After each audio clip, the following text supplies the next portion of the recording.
ಕನ್ನಡ ನಾಡು, ಇದು ಕನ್ನಡಿಗರ ನಾಡಿಮಿಡಿತ.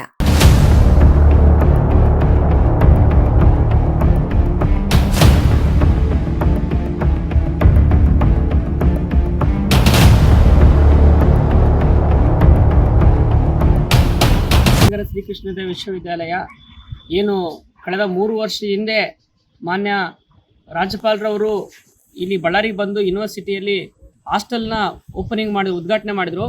ಇಲ್ಲಿವರೆಗೂ ಅದು ಓಪನ್ ಆಗಿಲ್ಲ. ಇವತ್ತು ವಿದ್ಯಾರ್ಥಿಗಳು ಹಾಸ್ಟೆಲ್ಗೋಸ್ಕರ ಅಲ್ದಾಡ್ತಾರೆ. ಇವತ್ತು ಬಳ್ಳಾರಿಯಲ್ಲಿ ಯೂನಿವರ್ಸಿಟಿಯಲ್ಲಿ ಹಾಸ್ಟೆಲ್ ಇದ್ರೂ ಇವತ್ತು ವಿದ್ಯಾರ್ಥಿಗಳಿಗೆ ವಿದ್ಯಾಭ್ಯಾಸಕ್ಕೆ ತೊಂದರೆ ಆಗ್ತಾ ಇದೆ. ಸೊ ಕೂಡಲೇ ಸರ್ಕಾರ, ಸಂಬಂಧಪಟ್ಟ ಅಧಿಕಾರಿಗಳು, ಇಲಾಖೆಯವರು ಈ ಕೂಡಲೇ ಹಾಸ್ಟೆಲ್ ವ್ಯವಸ್ಥೆಯನ್ನು ಮಾಡಬೇಕಂತ ನಾವು ಕೇಳ್ತಾ ಇದ್ದೀವಿ. ಇವತ್ತು ಹಳ್ಳಿಯಿಂದ ಗ್ರಾಮೀಣ ಭಾಗದ ಬಂದಿರತಕ್ಕಂಥ ವಿದ್ಯಾರ್ಥಿಗಳು ಹಾಸ್ಟೆಲ್ ಸೌಲಭ್ಯದಿಂದಲೇ ಇವತ್ತು ಎಜುಕೇಷನ್ ವಂಚಿತರಾಗ್ತಾ ಇದ್ದಾರೆ. ಈ ಪರಿಸ್ಥಿತಿ ಬರಬಾರ್ದಂದ್ರೆ ವಿಶ್ವವಿದ್ಯಾಲಯದ ಕುಲಪತಿಗಳು, ಮಾನ್ಯ ಕುಲಪತಿಗಳು ಈ ಕೂಡಲೇ ಹಾಸ್ಟೆಲ್ ಓಪನ್ ಮಾಡಿ ನಮ್ಮ ವಿದ್ಯಾರ್ಥಿಗಳಿಗೆ ಶೈಕ್ಷಣಿಕ ಒಂದು ವಿದ್ಯಾಭ್ಯಾಸಕ್ಕೆ ಅನುಕೂಲ ಮಾಡಿದಲ್ಲಿ ಹಾಸ್ಟೆಲ್ ಓಪನ್ ಮಾಡಿ ವಿದ್ಯಾರ್ಥಿಗಳಿಗೆ ಈ ಕೂಡಲೇ ಹಾಸ್ಟೆಲ್ ವ್ಯವಸ್ಥೆನ ಮಾಡಿ ಅಲ್ಲಿ ಊಟದ ವ್ಯವಸ್ಥೆ ಮಾಡಿ ವಿದ್ಯಾರ್ಥಿಗಳು ಎಜುಕೇಷನ್ಗೆ ಒಂದು ಉನ್ನತ ಶಿಕ್ಷಣಕ್ಕೆ ಅವಕಾಶ ಮಾಡಿಕೊಡ್ಬೇಕಂತ ಈ ಸಂದರ್ಭದಲ್ಲಿ ಕೇಳ್ಕೊಳ್ತಾ ಇದೀವಿ. ಇದು 2023 ಉದ್ಘಾಟನೆ ಆಗಿದೆ ಸರ್. ಇನ್ನೂ ಬಳಕೆ ಆಗಿಲ್ಲ ಸರ್. ವಿಶ್ವವಿದ್ಯಾಲಯದಲ್ಲಿ SC ST ಲೇಡೀಸ್ಗೆ ಮತ್ತು ಬಾಯ್ಸ್ಗೆ 2 ಹಾಸ್ಟೆಲ್ ಇದೆ ಸರ್. ಮತ್ತು OBC ಮಹಿಳೆ ವಿದ್ಯಾರ್ಥಿಗಳು ಕೂಡ ಸರ್ ಲೇಡೀಸ್ ಹಾಸ್ಟೆಲ್ ಕೂಡ ಇದೆ ಸರ್. ಬಟ್ ಬಾಯ್ಸ್ಗೆ OBCಗೆ ಯಾವುದೇ ಹಾಸ್ಟೆಲ್ ಇಲ್ಲ ಸರ್. ಇದು ತುಂಬಾ ಸಮಸ್ಯೆ ಆಗ್ತಿದೆ ಸರ್ ವಿಶ್ವವಿದ್ಯಾಲಯದಲ್ಲಿ OBC ವಿದ್ಯಾರ್ಥಿಗಳಿಗೆ ಸರ್. ಕೆಲವು ವಿದ್ಯಾರ್ಥಿಗಳು PG ಅಲ್ಲಿ ಇದ್ದಾರೆ ಸರ್. 5,000, 10,000, 6,000, 7,000 ಕಟ್ಟಿ ಅವರು PG ಇಂದ ಬರುವಂತ ಒಂದು ಪರಿಸ್ಥಿತಿ ನಿರ್ಮಾಣ ಆಗಿದೆ ಸರ್. ಅದರ ಆಚೆಗೂ ಕೂಡ ಕೆಲವು ವಿದ್ಯಾರ್ಥಿಗಳು ಏನಾಗಿದೆ ಸರ್, ಇಲ್ಲಿ ಹೊರಗಡೆ ಗೌತಮ್ ನಗರದಲ್ಲಿ ಕೆಲವು ಹೊರಗಡೆ ಗೌರ್ಮೆಂಟ್ ಹಾಸ್ಟೆಲ್ ವಿದ್ಯಾರ್ಥಿಗಳಾದ್ರೆ ಸರ್, ಅಲ್ಲಿ ಸ್ಟೇ ಆಗ್ತಾರೆ ಸರ್. ಅಲ್ಲಿಂದ ಬರ್ತಿದ್ರಲ್ಲ ಸರ್. ಮತ್ತೆ ಬೈ ಬಸ್ ಕೂಡ ಅಪ್ ಅಂಡ್ ಡೌನ್ ಮಾಡ್ತಿದ್ರು ಕೆಲವು ಊರುಗಳಿಂದ ಸರ್. ಒಂದು ವೇಳೆ ಈ ಹಾಸ್ಟೆಲ್ ಏನಾರು ಆಯ್ತು ಅಂತಂದ್ರೆ ವಿದ್ಯಾರ್ಥಿಗಳಿಗೆ ಇಲ್ಲೇ ತುಂಬಾ ಅನುಕೂಲ ಆಗುತ್ತೆ ಸರ್. ಇದ್ರ ಬಗ್ಗೆ ವಿಶ್ವವಿದ್ಯಾಲಯದ ಆಡಳಿತ ಮತ್ತು ವಿಶ್ವವಿದ್ಯಾಲಯದ ವಿಸಿಗಳವರೆಲ್ಲ ಗಮನ ಹರಿಸ್ಬೇಕು ಸರ್.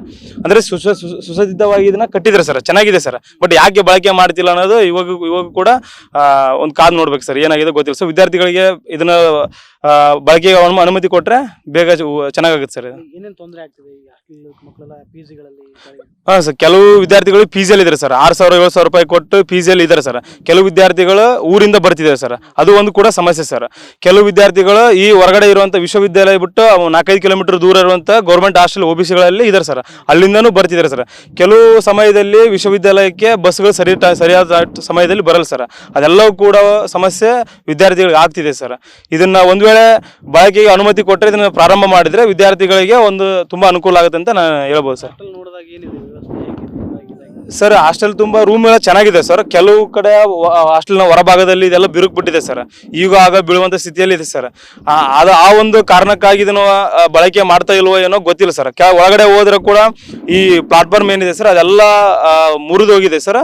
ಮತ್ತೆ ಈ ತರ ಸ್ಲ್ಯಾಬ್ ಎಲ್ಲ ಹಿಂಗಿದ ತುಂಬಾ ಡೌನ್ ಆಗಿದೆ ಸರ್. ಹಾಸ್ಟೆಲ್ ಏನು ಚೆನ್ನಾಗಿದೆ ಸರ್, ಬಟ್ ಓಪನ್ ಮಾಡ್ತಿಲ್ಲ. ಮತ್ತೆ ಅದೆಲ್ಲ ಇಲ್ಲಿ ಹೊರಗಡೆ ನೋಡ್ಬೋದು ಸರ್, ಇದು ಕೂಡ ಬಿರುಕು ಬಿಟ್ಟಿದೆ ಸರ್ ಹಾಸ್ಟೆಲ್ ಸರ್. ಕೊಟ್ಟರೆ ಅನುಕೂಲ ಆಗುತ್ತೆ ಸರ್. ಬಟ್ ಇದರಿಂದ ಏನಿದೆ ಚೆನ್ನಾಗಿ ಕನ್ಸ್ಟ್ರಕ್ಷನ್ ಮಾಡಿಲ್ವೋ ಅಥವಾ ಏನು ಫೌಂಡೇಶನ್ ಚೆನ್ನಾಗಿಲ್ವೋ ಏನು ಗೊತ್ತಿಲ್ಲ ಸರ್. ಬಟ್ ಹಾಸ್ಟೆಲ್ ಚೆನ್ನಾಗಿದೆ ಸರ್. ಇದು ಯಾಕೆ ಕೊಡ್ತಿಲ್ಲ ಅಂತ ಅವ್ರನ್ನ ಕೇಳ್ಬೇಕು ಸರ್. ಒಂದು ಮಾತು, ನೀವು ಕೊಟ್ಟರೆ ಅನುಕೂಲ ಆಗುತ್ತೆ ಸರ್. ಸಮಗ್ರ ಸುದ್ದಿಗಳಿಗಾಗಿ ತಪ್ಪದೆ ನೋಡಿ ಕನ್ನಡ ನಾಡು ವಾಹಿನಿ. ಸಬ್ಸ್ಕ್ರೈಬ್ ಮಾಡಿಕೊಳ್ಳಲು ಕೂಡಲೇ ಪಕ್ಕದಲ್ಲಿ ಕಾಣುವ ಬೆಲ್ ಐಕಾನ್ ಕ್ಲಿಕ್ ಮಾಡಿ ನೋಟಿಫಿಕೇಶನ್ ಪಡೆಯಿರಿ.